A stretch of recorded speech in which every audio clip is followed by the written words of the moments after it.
Ya está el ingeniero Gonzalo Pérez con nosotros. Ahí lo vemos, Gonzalo querido. Nos costó ¿Qué tal? mucho Buen día, ¿cómo les comunicarnos va? contigo, ¿eh? Pero bueno, ya estamos. Gracias a Dios estamos. Del INTA Bolívar. Y Vamos a hablar de pasturas, pero fundamentalmente de un tema esencial, fertilización de suelos. ¿Por qué digo esencial? Porque vos recién, Alfredo, pasabas una especie de raconto de lo que venía pasando con los fertilizantes y la evolución de precios en dólares en los últimos tiempos. ¿Qué es lo que estás viendo desde este aspecto y cómo toma el productor que tiene que hacer inversiones en pasturas este hecho esencial también, ¿no? mirá lo que me manda Gillo Mateucci, Gonzalo, de la Madrid. No está muy lejos que digamos. Tiene razón, señor Guarino. Ayer pagué $980 el diamónico y $8 el glifosato.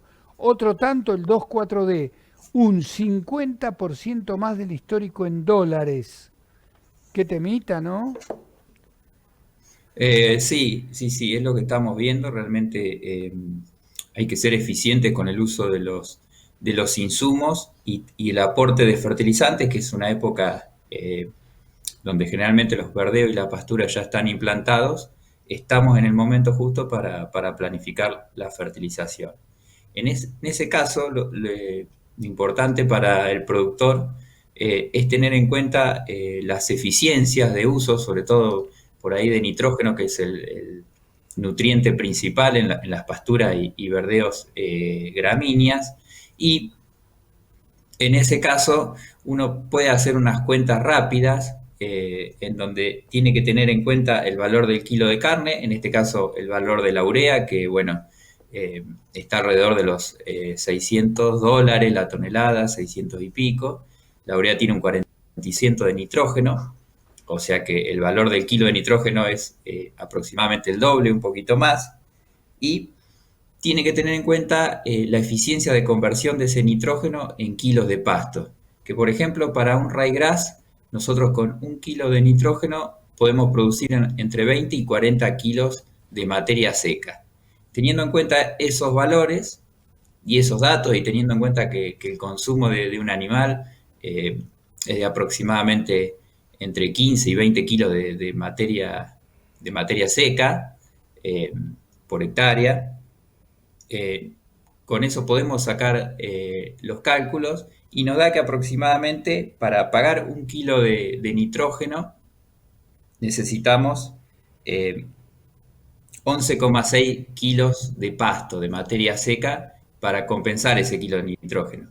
Si nosotros tenemos en cuenta que la eficiencia de fertilización de un verdeo es de alrededor de entre 20 y 40 kilos, quiere decir que ese nitrógeno, aún con los precios elevados de hoy, se está pagando y nos puede dar márgenes de alrededor de el 100% o más del 100%.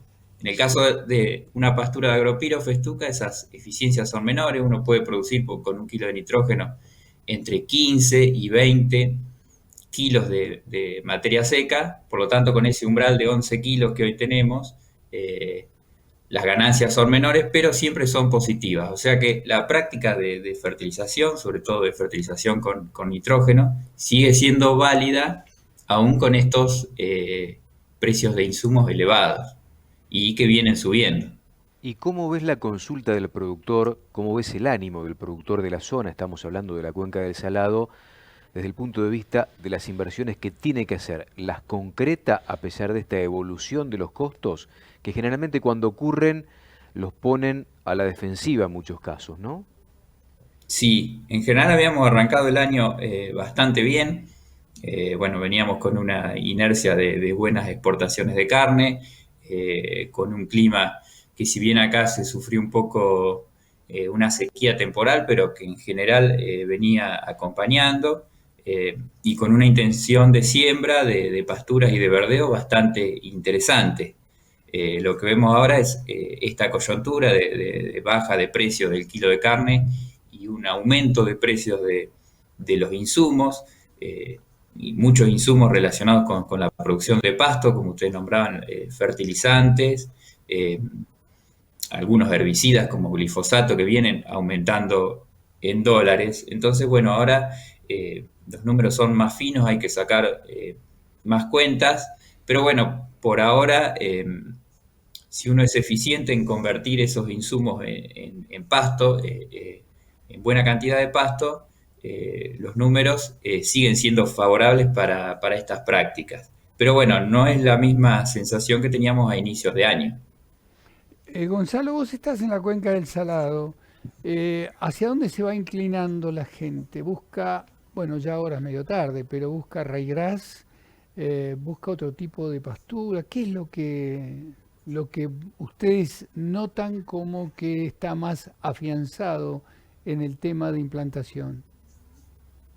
En general, los productores de punta ahora han adoptado ambientar los campos. Nosotros, bueno, en esta zona, lo que es Bolívar, pero que es bastante representativo, del centro de la provincia de Buenos Aires, tenemos mucha variabilidad ambiental y el productor conoce esa variabilidad y en base a eso pone el recurso forrajero que se adapta mejor a ese ambiente. ¿Qué quiere decir? Que si el productor tiene unas 10 hectáreas de loma buena agrícola, generalmente está implantando una base de alfalfa.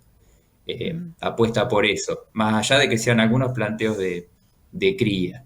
Cuando nos vamos a ambientes menores, de menor potencial, empiezan a aparecer la festuca, el trébol blanco, y en lugares con mayor salinidad o mayores problemas, nos estamos yendo al agropiro. También se utilizan recursos que son de bajo costo, pero que tienen muy buen impacto, como son las promociones de ryegrass.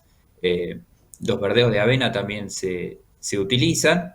Y lo que estamos viendo nuevamente es un corrimiento de la ganadería hacia ambientes de menor potencial, presionados principalmente por el valor de los cereales, y donde la agricultura puede entrar en este momento. Creo que los números también son bastante favorables y eso presiona un poco al productor ganadero a dejar los mejores ambientes por ambientes de menor potencial. Qué mala noticia nos estás dando, Gonzalo, porque esta era una de las probabilidades, inclusive con este tipo de políticas que estamos viendo, ¿no?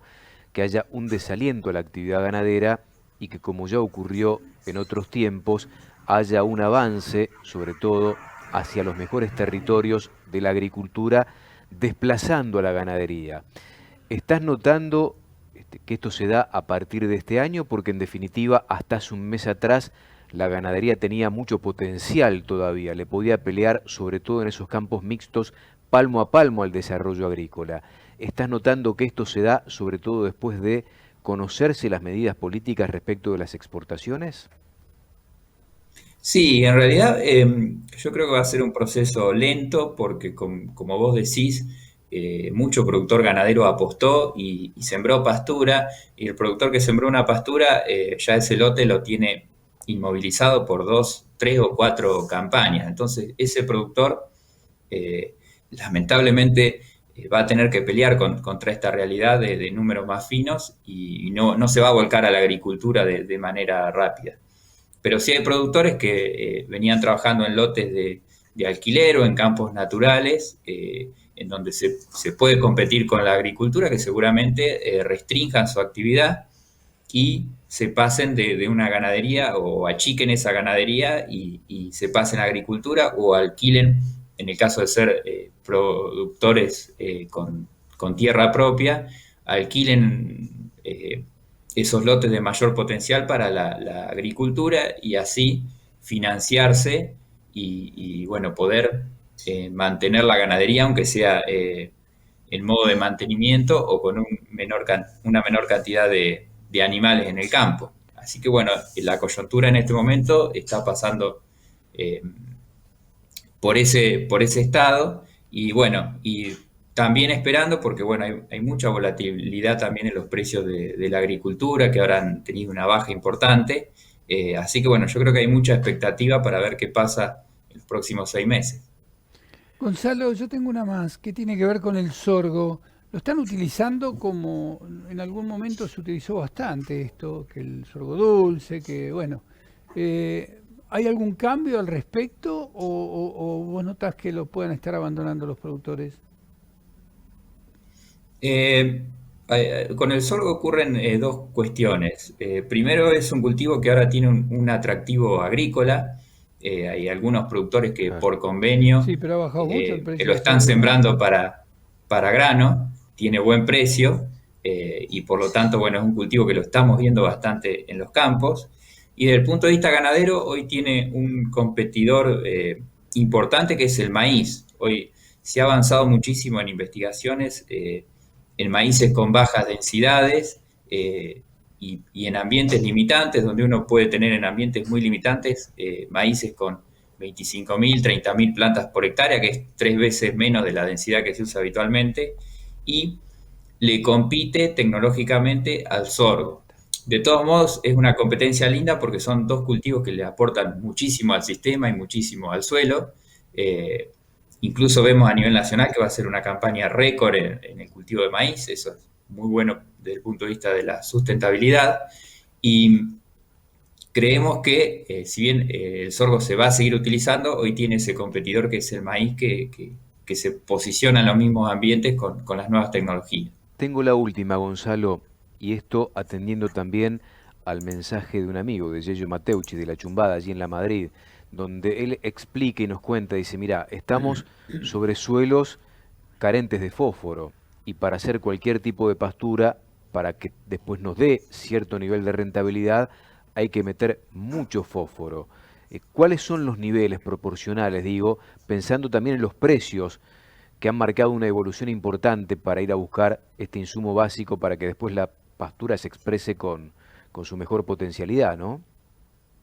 Sí, bueno, con el tema del fósforo, generalmente los suelos ganaderos eh, están en 4 partes, 6 partes por millón, son suelos que genéticamente tienen poca cantidad de fósforo. Nosotros para una pastura de gramíneas tenemos que tener por lo menos 12, 15 partes por millón de fósforo, y si uno piensa en una leguminosa, como puede ser lotus o trébol para esos ambientes, tenemos que irnos ya cerca de las 20 partes por millón. Entonces, ahí la fertilización hay que pensarla en el largo plazo, eh, tener en cuenta que ahí hay que aplicar en 200, 300, 400 kilos de fósforo para mejorar eso, y eso hacerlo un solo año sería un costo muy alto. Por lo tanto, hay que tratar de diferirlo y aprovechar a incorporar fósforo en esos ambientes los años donde la relación del insumo sea un poco menor que la que tenemos estos años, que por ejemplo lo que nos estaba pasando el año pasado. También es interesante en algunas zonas donde tenemos la posibilidad de incorporar residuos, como puede ser camas de pollo o residuos de fluentes de tambo, que son otras alternativas que también se vienen evaluando y que nos pueden aportar buena cantidad de nutrientes, tal vez a un menor costo, sobre todo si lo tenemos cerca y no tenemos mucho costo de flete, a un menor costo que lo que son los fertilizantes más tradicionales. O sea, tenemos que tratar de buscar otras vías de incorporación de estos nutrientes.